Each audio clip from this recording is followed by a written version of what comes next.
kapan ya aku bisa lanjut S3?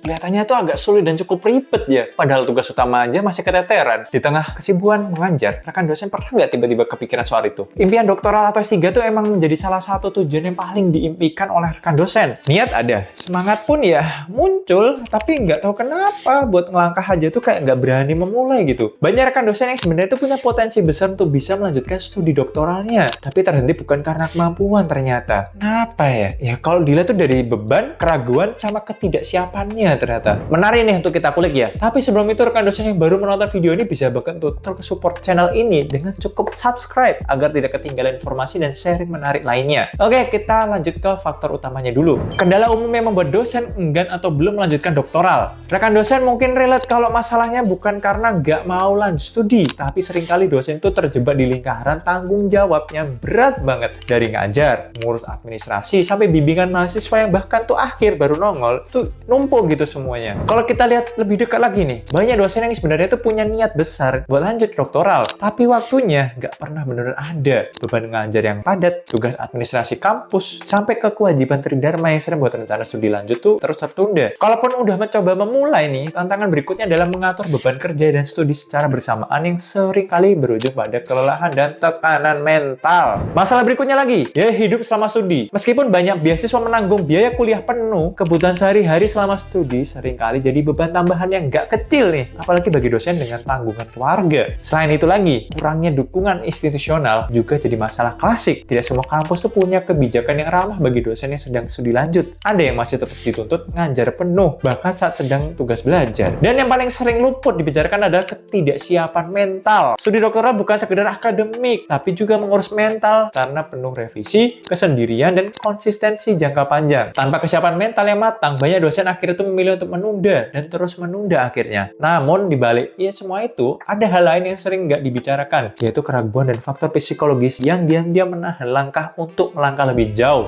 Faktor bimbang dan psikologis dosen. Kadang bukan beban kerja yang berat yang bikin capek, tapi justru beban pikiran karena jujur aja nih, pasti banyak rekan dosen yang sebenarnya tuh mampu, tapi masih diliputi rasa ragu, takut gagal di tahap seleksi, cemas tidak sanggup menyusun proposal, atau khawatir tak bisa menyelesaikan disertasi tepat waktu. Rasa ini muncul bukan karena tidak mampu ya, tapi karena belum mendapat dorongan atau contoh nyata bahwa mereka bisa. Kemudian muncul kebingungan lagi menentukan bidang risetnya, apalagi jika bidang yang diminati belum banyak dikembangkan di kampus asal, atau dosen merasa belum menemukan promotor yang tepat. Dari sisi personal aja nih, banyak dosen juga dihadapkan pada dilema keluarga dan karir. Bagaimana meninggalkan anak, pasangan, atau pekerjaan sementara waktu untuk studi lanjut. Apalagi dosen yang sudah punya tanggung jawab struktural, rasa bersalah dan dilema itu seringkali nahan langkah nih. Apa mungkin yang paling berat justru rasa jalan sendiriannya? Minimnya role model buat banyak dosen merasa kayak melangkah di lorong gelap dan nggak tahu harus kemana dan hanya ke siapa, nggak tahu harus mulai dari mana. Namun, setiap keraguan bisa diurai asal ada strategi yang tepat dan keberanian untuk mulai langkah. Solusi dan tips mengatasi keraguan studi doktoral. Nah, rekan dosen tidak ada waktu yang benar-benar tepat untuk memulai, tapi selalu ada cara untuk mempersiapkan diri lebih baik. Ada beberapa cara yang bisa dilakukan nih. Pertama, atur manajemen waktu dan beban kerja. Bicarakan secara terbuka dengan pimpinan tentang rencana studi agar beban BKD bisa disesuaikan. Beberapa kampus kini mulai menerapkan kebijakan fleksibel untuk dosen yang studi lanjut.